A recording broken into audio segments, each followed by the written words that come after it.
আসসালামু আলাইকুম। দৌলতপুর যুব সমাজ ও প্রবাসী কল্যাণ সংগঠন উদ্যোগে অনেকদিন যাবৎ প্রবাসী ভাইরা বলতাছে আমরা সেই সংগঠন তৈরি করছি, এটা উপলক্ষে দোয়া ও মিলাদ শরীফের আয়োজন করা প্রয়োজন। আলহামদুলিল্লাহ, যেমন কথা তেমন কাজ। প্রবাসী ভাইদের তো সবসময় এনি টাইম দেখা থাকে। তো পরবর্তী প্রবাসী ভাইরা বলছিল কি কি আয়োজন করা যায়।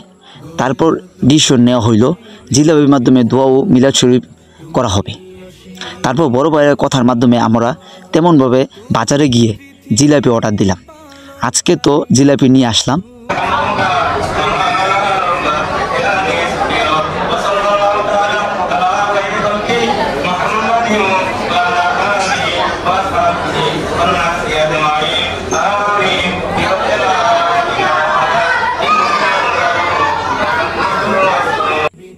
দৌলতপুর যুব সমাজ সবাই মাতোহারা, আমাদের সংগঠন থেকে দোয়া হবে।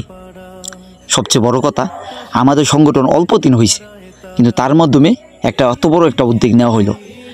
তো অন্যদিকে যেমন লোক হইতো তার চেয়ে অধিক পরিমাণ লোক হয়েছে। যেমন আমরা অনেক আলোচনা করছি, কথাবার্তা হয়েছে অনেক দিন যাবৎ, তো এর জন্য প্রচুর পরিমাণ লোক হয়েছে। তো তারপর হুজুরের কাছে বলা হইল প্রবাসী ভাইদের জন্য এবং কবরবাসীদের জন্য দোয়া করা হোক।